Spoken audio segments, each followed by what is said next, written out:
చూడండి. ఓకే చలో స్టార్ట్. తిరుగునే ఇష్టం ఆయన బిజీ. ఒక 2 నిమిషాలు చెప్తా వినండి. తెలిసినప్పుడు అప్పుడు మీరు కాంపిటీషన్ అవుతుంది. నాకు కావాలంటారు అప్పుడు. ఓకే దిస్ ఈజ్ కాల్డ్ విప్ప. మనకి రామాయణ భారతంలో నుంచి కూడా ఇప్పుడు అడవిలోనే మన ఈ ఋషులు మునులు మన రామాయణ మహాభారతంలో వీళ్ళు పంచపాండవులు వీళ్ళందరూ ఉండేవాళ్ళు కదా. వాళ్ళు దేని మీద బతికేవాళ్ళు? ఇట్లాంటి పువ్వులు పండ్లు తేనె తినే బతుకుతారు.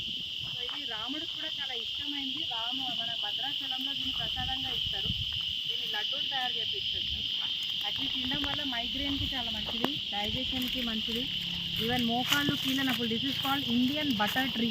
ఇక్కడ మీరు చూస్తే లోపలంతా ఎంత బుజ్జిగా ఉంది చూసారా. This is called Indian butter tree. So ఇది మనము నూనె చేసిన తర్వాత కీళ్ళ నొప్పులు కాళ్ళ నొప్పులు కూడా రాసుకోవచ్చు. దీన్ని నూనె లాగా చేసి దీపారాధన కూడా చేయొచ్చు. ఈ లైట్ దీపం చాలామంది చెప్తుంటారు విప్ప నూనెతోటి దీపారాధన చేస్తే మీకు అంటే సకల ఐశ్వర్యాలు వస్తాయి అని చెప్తారు. అంటే ఏదైనా అంటే ఆ వాసన పీల్చడం కూడా మనకి చాలా వరకు హెల్త్ బెనిఫిట్స్, అంటే రెస్పిరేటరీ ప్రాబ్లమ్స్ ఏమన్నా ఉన్నా. సో మనకి ఊర్లలో ఎవరైనా వచ్చారంటే దిస్ ఈజ్ లైక్ డెలికసీ. వీటిని విప్పసారా కాసి మనకి పోస్తుంటారు. అంటే దాంట్లో నానా చెత్త కలుపుతారు. That's a different thing. That destination ఇది ఇంకా బాగా ఆకలి అవుతుంది ఇప్పుడు మీకు.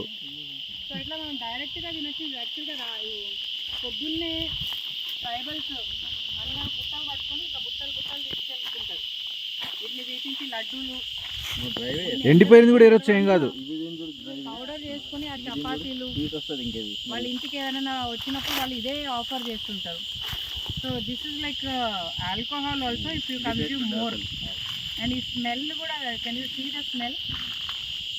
So it is little dizziness కూడా వస్తుంది, మరీ ఎక్కువ తినొద్దు. But it is very good for health. మనం ఇంట్లో పెట్టుకుని ఎండబెట్టుకుని కూడా మనం చేసుకోవచ్చు. ఎండబెట్టి పౌడర్ చేసి ఆయిల్లో కలిపి మోకాలకి రాసుకోవచ్చు. డైరెక్ట్గా నూనె కూడా తీస్తారు. ఇది మొత్తం బటరీ కదా.